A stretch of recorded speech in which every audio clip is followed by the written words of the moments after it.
Hello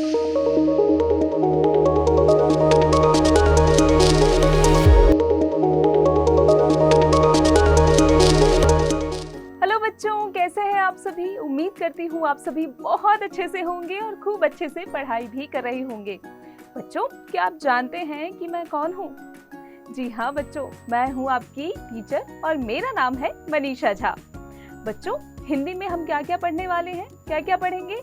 रोचक कहानियों के बारे में, संवाद के बारे में और कविताओं के बारे में। तो बच्चों, कक्षा की शुरुआत करते हैं। बच्चों, पाठ है न्याय मंत्री ये एक कहानी है।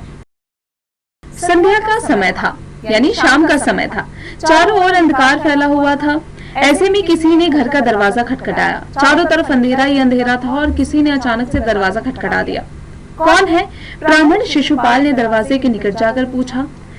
एक परदेसी बाहर से आवाज आई, क्या मुझे रात काटने के लिए स्थान मिल जाएगा? अब शिशुपाल ने दरवाजा खोला। उनके सामने एक नवयुवक खड़ा था। उन्होंने मुस्कुराकर कहा, यह मेरा सौभाग्य है। अतिथि के चरणों में से यह घर पवित्र हो जाएगा। आइए, पधारिए। शिशुपाल अतिथि को लेकर घर के अंदर गए। शिशुपाल के पुत्र ने अतिथि का आदर सत्कार किया।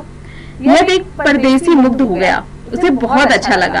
भोजन आदि से निपटकर दोनों बातें करने लगे। बात देश की अव्यवस्था पर चल रही थी। शिशुपाल बोल उठे, आजकल बहुत अन्याय हो रहा है, मेरा तो खून खौल उठता है। शिशुपाल ने कहा कि जिस तरीके से अन्याय हो रहा है, जिस तरीके से अव्यवस्था है पूरे देश में, मुझे देखकर तो मेरा खून खौल उठता है, मुझे बहुत गुस्सा आता है। परंतु परदेसी इस बात से सहमत न था। वह कुछ चिढ़कर बोल उठा, दोष निकालना तो सुगम है, यानी बहुत आसान है, परंतु कुछ करके दिखाना कठिन। शिशुपाल के लिए यह एक खुली चुनौती थी। वह बोले, अवसर मिले तो दिखा दूंगा कि न्याय किसे कहते हैं। तो आप अवसर चाहते हैं? हाँ, अवसर चाहता हूँ। फिर कोई अन्याय नहीं होगा। बिल्कुल नहीं। कोई अपराधी दंड से ना बचेगा। नहीं, परदेसी ने मुस्कुराकर कहा, यह बहुत कठिन काम है। ब्राह्मण के लिए कुछ भी कठिन नहीं। मैं न्याय का डंका बजाकर दिखा दूंगा। परदेसी के मुख पर धीरे से मुस्कुराहट आई और चली गई। इसके बाद भी उनकी बातें चलती रही। कुछ देर बाद वे दोनों सो गए।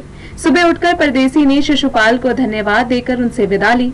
कुछ दिन बाद शिशुपाल का घर पूछते पूछते कुछ सिपाही आए और उन्हें दरबार में चलने के लिए निवेदन किया। शिशुपाल कुछ सहम गए। उन्हें डर लग गया। वे यह नहीं समझ सके कि सम्राट ने उन्हें क्यों बुलवाया है। कहीं उस परदेसी ने तो सम्राट से झूठी सच्ची शिकायत नहीं कर दी। यह सोचते सोचते वे सिपाहियों के साथ चल पड़े। दरबार में पहुंचकर शिशुपाल का कलेजा धड़कने लगा। तभी सम्राट अशोक दरबार में पधारे और मुस्कुराते हुए बोले, ब्राह्मण देवता, आपने मुझे पहचान ही लिया होगा। याद है, आपने कहा था कि यदि मुझे अवसर दिया जाए तो मैं न्याय का डंका बजा दूंगा। मैं आपको अवसर देना चाहता हूँ। आप तैयार हैं? बच्चों, आपको पता है ये जो सम्राट है ये वही है जो अतिथि बनकर गए हुए थे ब्राह्मण देवता के घर पर। पहले तो शिशुपाल कुछ घबराए, परंतु फिर उन्होंने बड़ी ही शांति से गर्दन उठाकर कहा, यदि सम्राट की यही इच्छा है तो मैं तैयार हूँ। बहुत ठीक, अब आप न्याय मंत्री हुए, सम्राट ने कहा और अपने हाथ से अंगूठी उतारकर शिशुपाल को पहना दी। यह सम्राट अशोक की राजमुद्रा थी। अब शिशुपाल न्याय मंत्री थे। उन्होंने राज्य की समुचित व्यवस्था करनी आरंभ कर दी। उनके सुप्रबंध से राज्य में पूरी तरह शांति रहने लगी। किसी को किसी प्रकार का भय नहीं था। लोग घर के दरवाजे तक खुले छोड़ सो जाते थे। राज्य में हर तरफ न्याय मंत्री के सुप्रबंध और न्याय की धूम मच गई। लगभग 1 महीने बाद किसी ने रात में एक पहरेदार की हत्या कर दी। सुबह होते ही यह बात चारों तरफ जंगल में आग की तरह फैल गई। लोग बड़े हैरान थे। शिशुपाल की तो नींद ही उड़ गई। उन्होंने खाना पीना छोड़कर अपराधी का पता लगाने में रात दिन एक कर दिया। बहुत प्रयत्न करने के बाद जब अपराधी का पता चला तो शिशुपाल के आश्चर्य का ठिकाना न रहा। स्वयं सम्राट ने उस पहरेदार की हत्या की थी। सम्राट को अपराधी घोषित करना बहुत कठिन था। शिशुपाल करे भी तो क्या करे। एक ओर वे न्याय मंत्री थे और दूसरी ओर सम्राट के सेवक, परंतु न्याय की दृष्टि से सम्राट और साधारण व्यक्ति में कोई अंतर नहीं होता। अगले दिन शिशुपाल बहुत शांत थे। उन्होंने अपना कर्तव्य निश्चित कर लिया था। वे ठीक समय पर दरबार में पहुंचे। सम्राट अशोक सिंहासन पर बैठे हुए थे।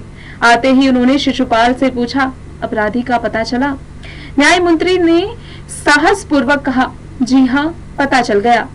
तो फिर उसे दरबार में उपस्थित करो। न्याय मंत्री कुछ रुके, फिर अपने एक उच्च अधिकारी को संकेत करते हुए बोले, सम्राट अशोक स्वयं अपराधी है, इन्हें गिरफ्तार कर लिया जाए। दूसरे ही क्षण सम्राट के हाथों में हथकड़ी लगा दी गई।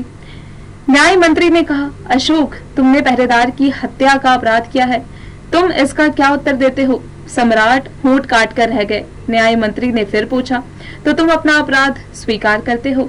हाँ, मैंने उसे मारा अवश्य है, पर वह उद्दंड था, सम्राट ने उत्तर दिया। वह उद्दंड था या नहीं, तुमने एक राजकर्मचारी की हत्या की है, तुम अपराधी हो, तुम्हें मृत्यु दंड दिया जाता है। न्याय मंत्री ने निर्णय सुनाया। सारी सभा में सन्नाटा छा गया। कोई कल्पना भी नहीं कर सकता था कि सम्राट को अपराधी घोषित कर दंडित भी किया जा सकता है। न्याय मंत्री का निर्णय सुन सम्राट ने सिर झुका लिया। वे शिशुपाल की परीक्षा लेना चाहते थे। शिशुपाल अपनी परीक्षा में सफल हो गए थे। सम्राट का हृदय ऐसे व्यक्ति को पाकर गदगद हो गया था।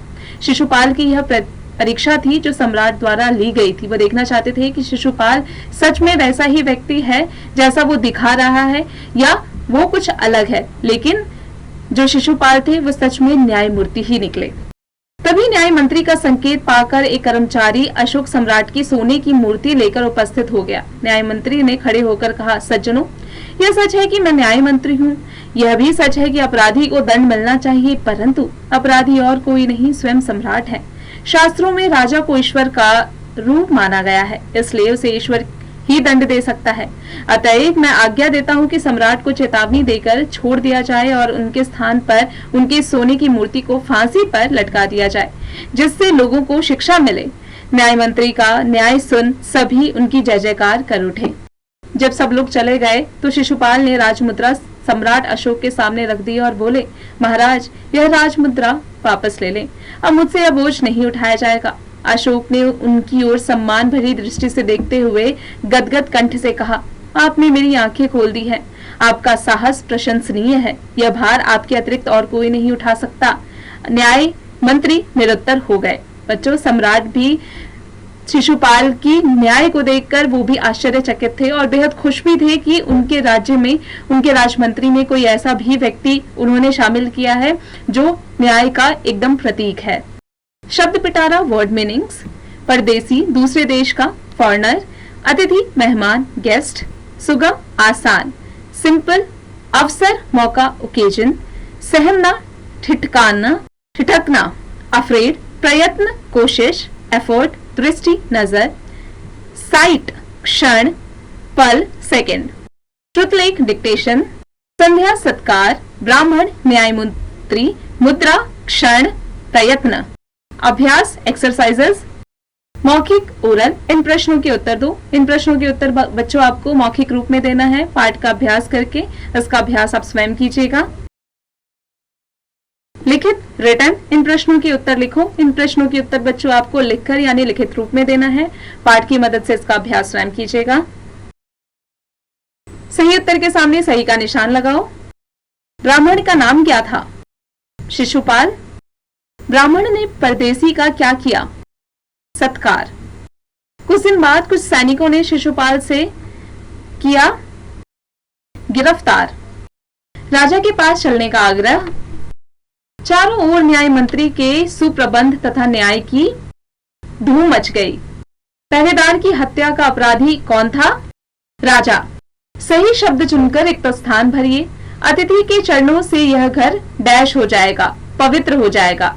मुझे अवसर मिले तो मैं न्याय का डैश बजा दूंगा, डंका बजा दूंगा। चारों तरफ न्याय मंत्री के डैश की धूम मच गई, न्याय की धूम मच गई। सम्राट को डैश घोषित करना बहुत कठिन काम था।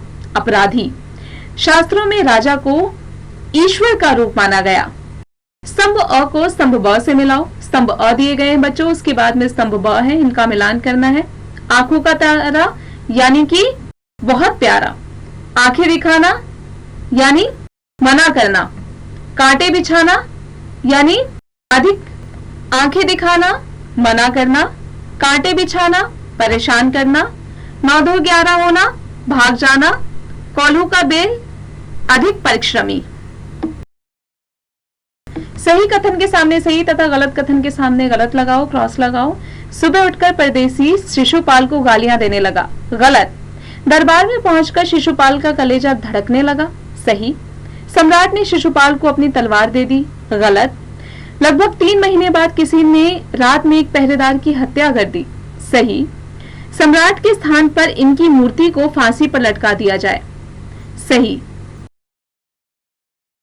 भाषा ज्ञान, लैंग्वेज नॉलेज। नीचे दिए गए शब्दों के विलोम शब्द लिखिए। उत्तर, दक्षिण। शिक्षा, अशिक्षा। अपना, पराया। अधिकार, अनधिकृत। देश, विदेश। समान, अपमान। आशा, निराशा। फायदा, नुकसान।